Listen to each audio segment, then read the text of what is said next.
नमस्कार and welcome to the Mindful Life. दोस्तों, अक्सर मेरे मन में एक सवाल उठता है कि हम सभी जो जीवन जी रहे हैं, क्या हम जीवन के सही मायने को समझ भी पाए हैं? कभी अचानक हमारे जीवन में बहुत कुछ अच्छा घटता है, कभी अचानक बहुत दुख आ जाता है। इसके पीछे की सच्चाई क्या है? आई थिंक ये हम सभी का सवाल है। हम इस जीवन को समझना चाहते हैं और अगर हम समझ जाएँगे तो शायद जीवन जीने में बहुत आसानी होगी। आज इसी रहस्य को समझने के लिए मैंने अपने शो में इनवाइट किया है एक जानी-मानी वेलनेस एक्सपर्ट एमिली मैकबर्नी को। इनके बारे में मैं आपको और ज़्यादा बताऊँ, इससे पहले आइए उनका स्वागत करते हैं। Emily, a very warm welcome to the Mindful Life. Hi, thank you. Namaste. नमस्ते, कैसी हैं आप? How are you? I'm very well, thank you. So I'm so glad to have you on the show. And before we start our discussion, let me, introduce you to my viewers. मैं उनको आप सबको बताना चाहती हूँ कि Emily जो है वो एक लग्जरी वेलनेस डायरेक्टर है। वो एक जानी मानी wellness e-commerce and luxury wellness brand advisor है।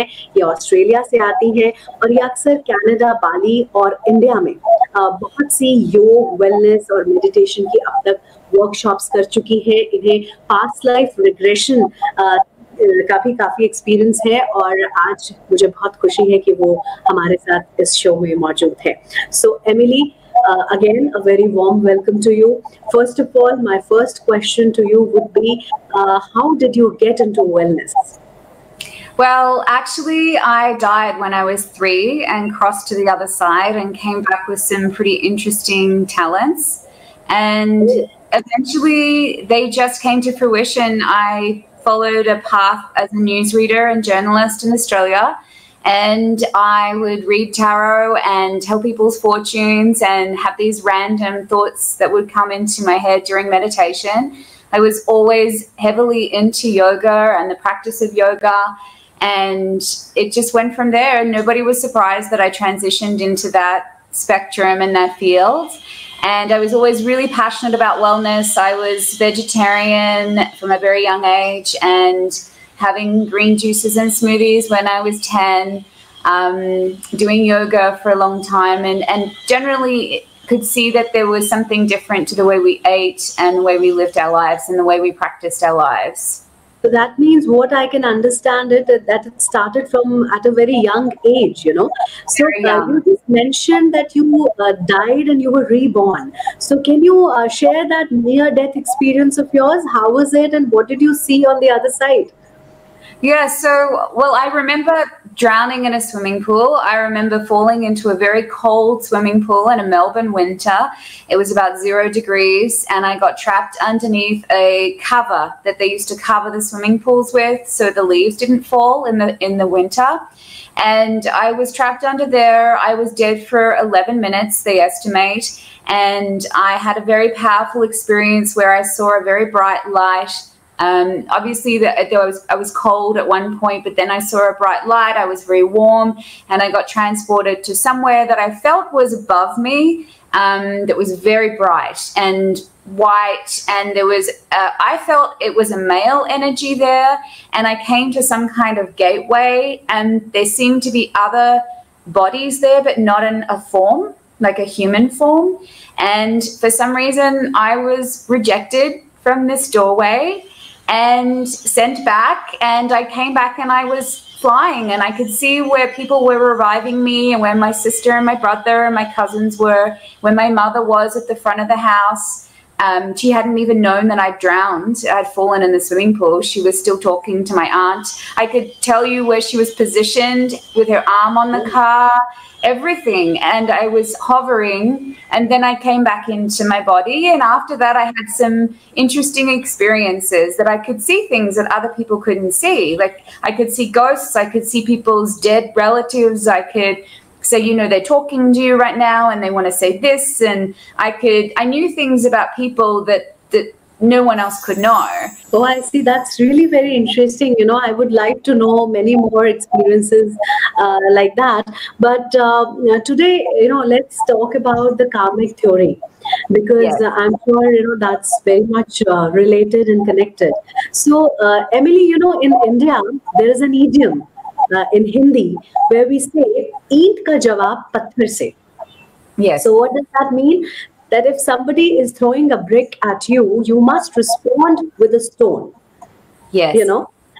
Now, if we believe the current theory, which I'm sure you do, Yes. you know, it means that someday I must have thrown a brick at someone. That's why he's hitting me with a stone or with a brick. Now, what Correct. I really want to ask you as an expert is that if everything is predestined, everything is written, then it is predestined by whom?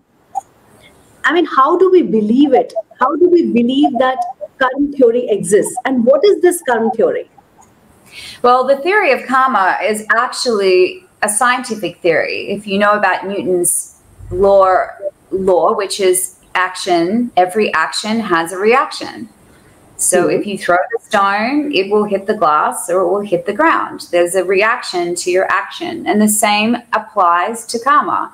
And, you know, one thing that people don't realize is that your thoughts can also create karma. When you're thinking, you're manifesting.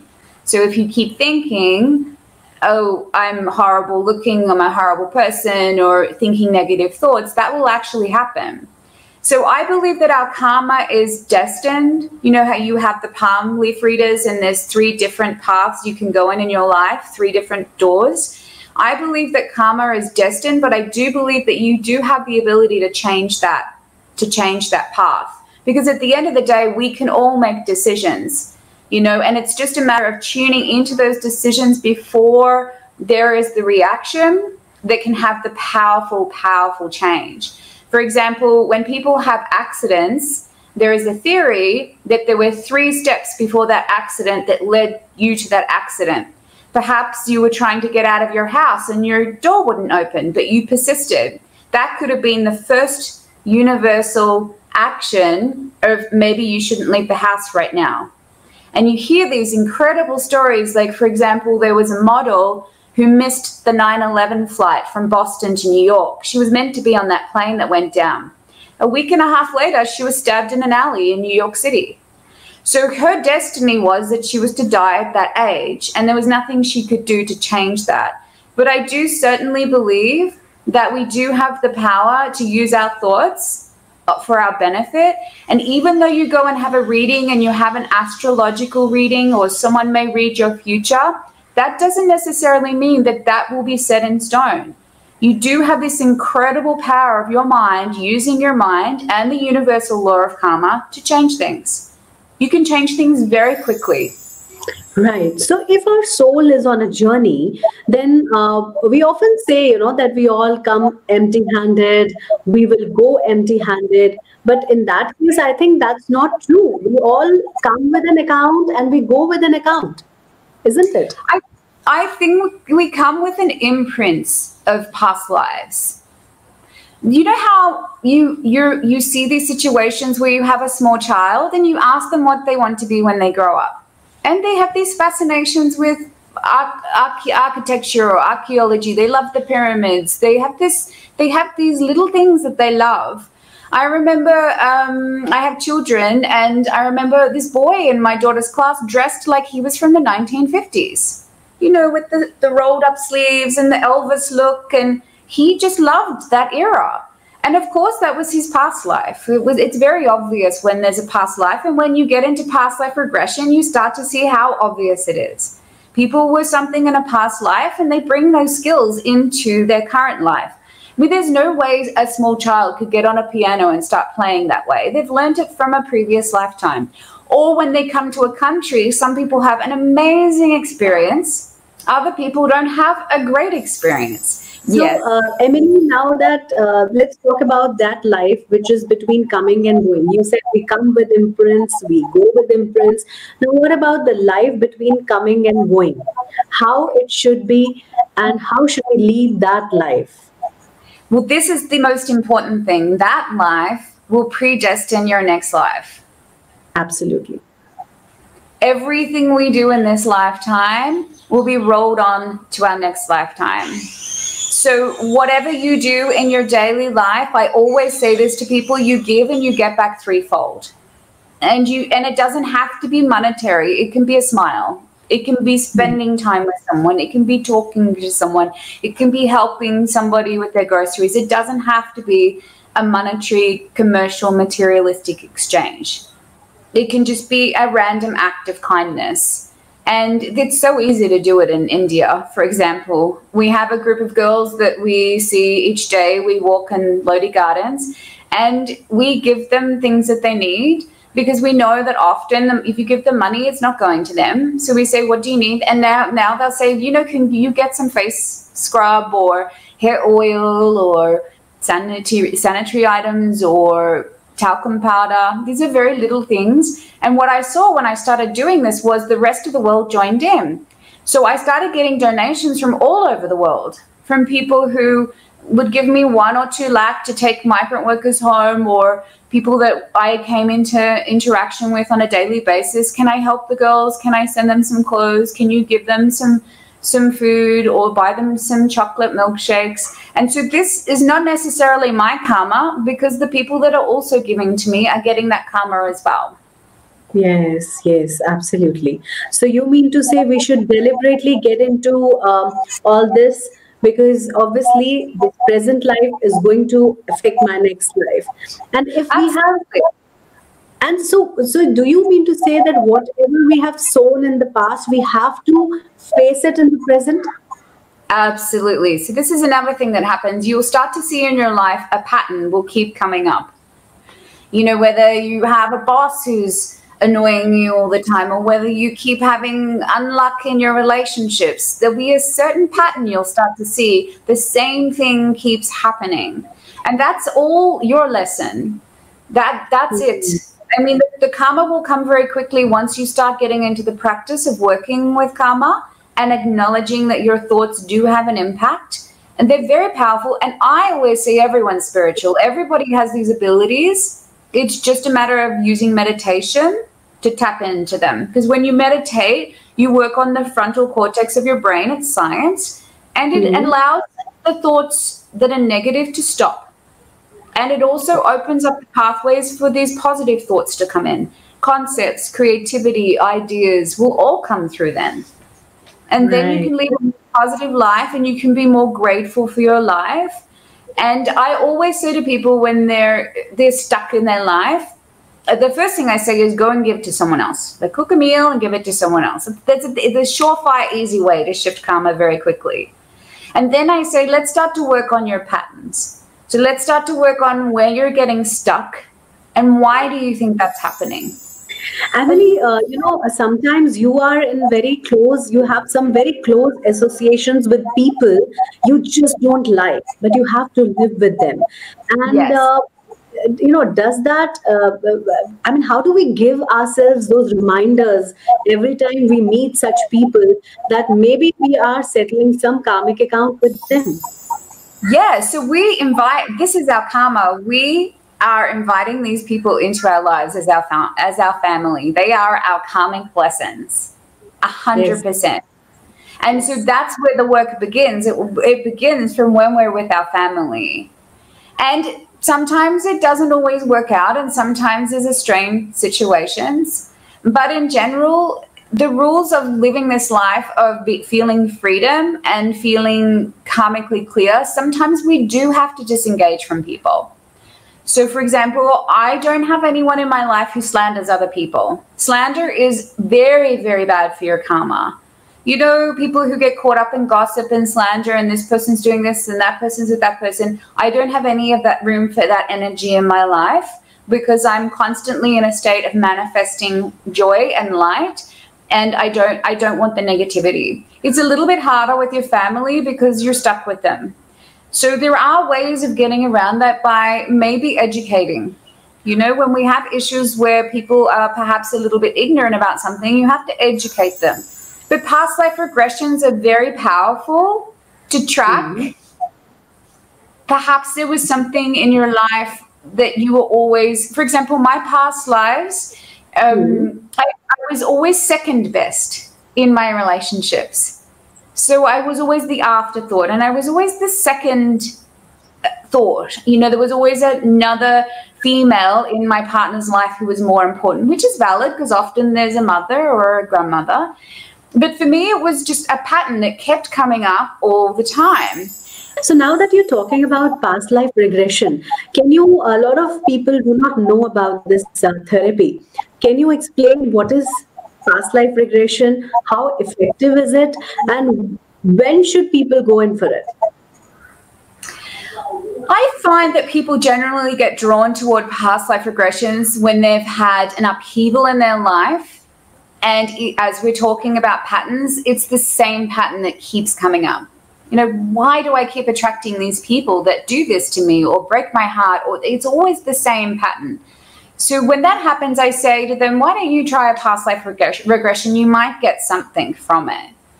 And so when you go in, it's generally facilitated by, I have found somebody who practices Kundalini Kriya. It's a type of yoga where they move energy through the body and the chakras. They generally have this ability to tap into the past life. So you go and you sit in a room and it's like talking to a friend. They're very regular people. And then they take you through a little meditation, which is almost a type of hypnosis. But then all of a sudden you find yourself in a place that you may not have recognized before or may have recognized. So they get you to close your eyes and then they'll say, what do you see on the ground? And all of a sudden you can see dirt or soil, or for me, once I saw stones in I thought was somewhere in Jaipur or Rajasthan. And then they start to ask you questions about what's around you and what are people wearing and what are they eating. And you start to get a feeling of where you are. And it could be from, for example, I had a past life from the 15th century. In England, and I could see everyone in, you know, these dark rooms, and I could see a fireplace and it smelled damp and there was terrible bread on the table, and yeah, I mean, it's very powerful. That was my first past life regression. As you said, that when a particular pattern is repeating in a life, you must go in for a past life regression and find out why exactly is it happening. And it's a very beautiful journey. But what I really want to ask you is that how many sessions are required to see a past life? Or usually the first session is successful for everyone? I think it depends how open you are to it. If you go in very resistant, I know people who don't actually feel anything.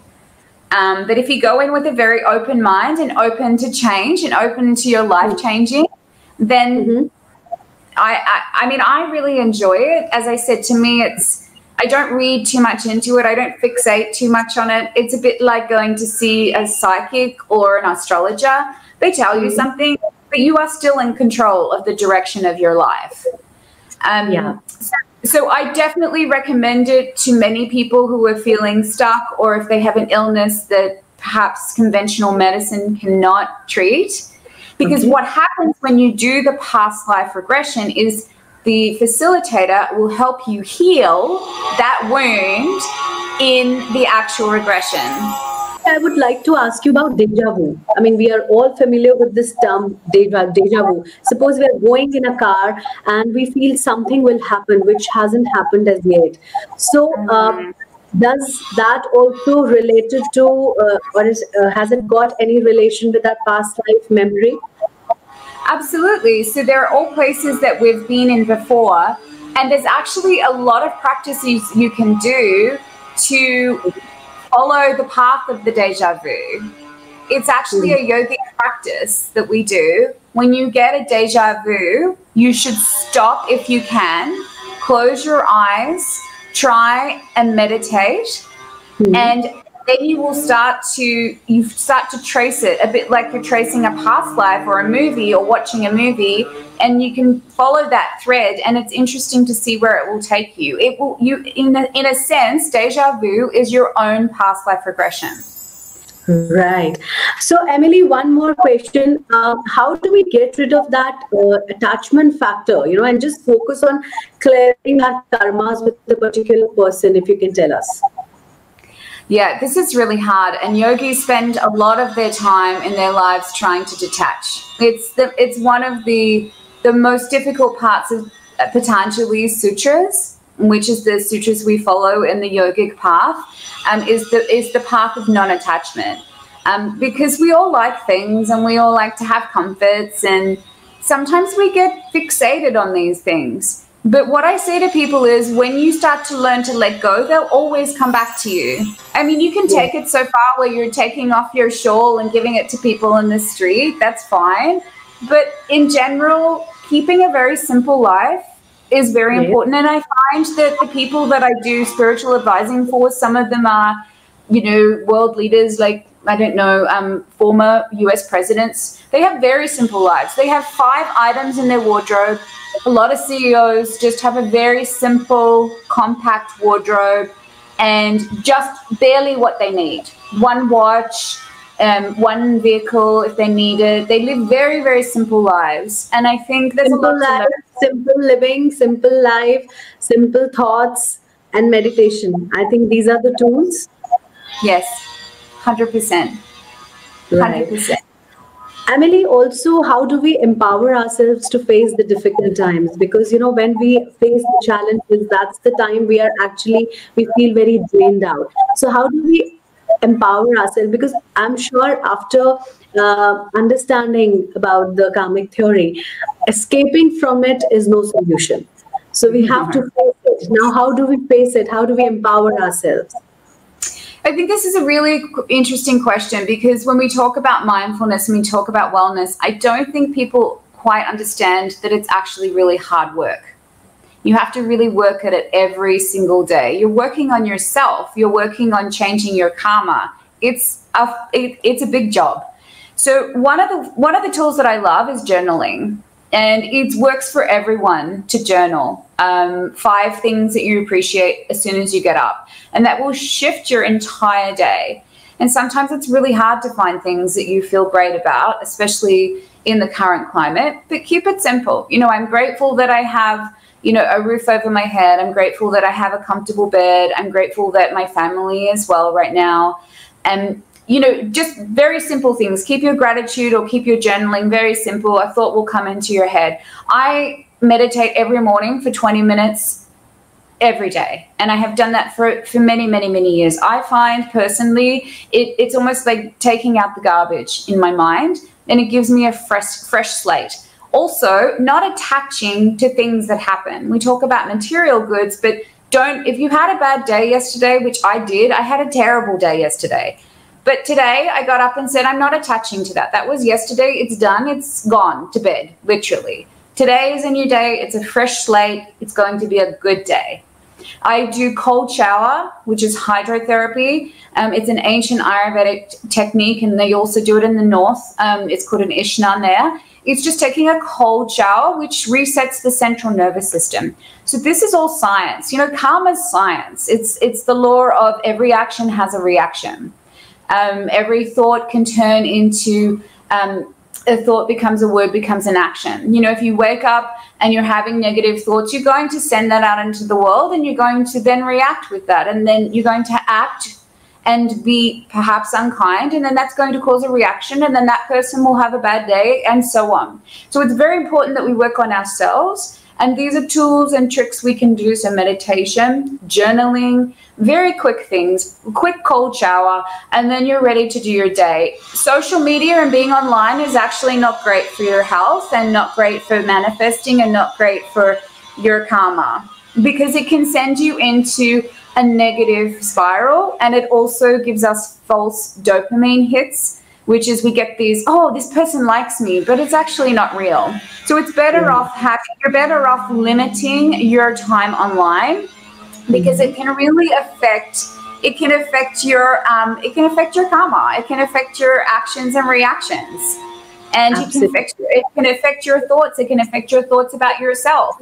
You can start negative self-talk. And most of that, in all my clients, the first thing I say to them is, do not pick your phone up when you get up in the morning. Don't have it beside your bed. Unless you're a doctor on call, you don't need your phone beside your bed. And you also have 80% more productivity in your day if you don't start your day on your phone. So just for an hour, keep it away for an hour. Give yourself that time to have your own space. Because if you pick up your phone, you're living thousands of lives before you've even got out of bed.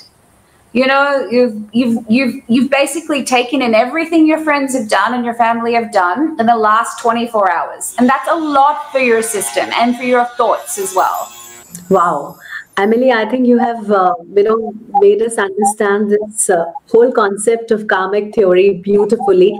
And I think we'll all keep these tips in mind. So journaling, meditation, a disciplined life, simple life, good thoughts. I think these are all the tools which we must use to have a beautiful life. And of course, since this life is going to impact the next life, so we have to really take care of our actions and our thoughts.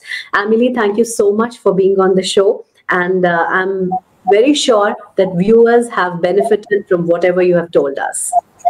Thank you so much. Thank you very much. Thank you. So everything is predestined by our own karmas. जो कुछ भी हमें आज मिल रहा है वो हमने कल बोया था, जो हमें कल चाहिए वो हमें आज बोना होगा, और जो हम पाना चाहते हैं वही बोना होगा। तो यानी जो कर्म है, क्योंकि वो हमारे हमेशा सही नहीं थे, इसलिए आज फल भी बहुत अच्छे नहीं हैं। यही है कार्मिक थ्योरी। और जैसे कि एमिली ने आपको टिप्स दिए, इन सभी बातों को अगर हम ध्यान में रखते हैं तो हम कम से कम अपने प्रारब्ध को ठीक कर सकते हैं, ताकि हम आने वाले कल को बहुत सुंदर बना सके। आज के लिए बस इतना ही। Much laughter, love and light to all of you. नमस्कार।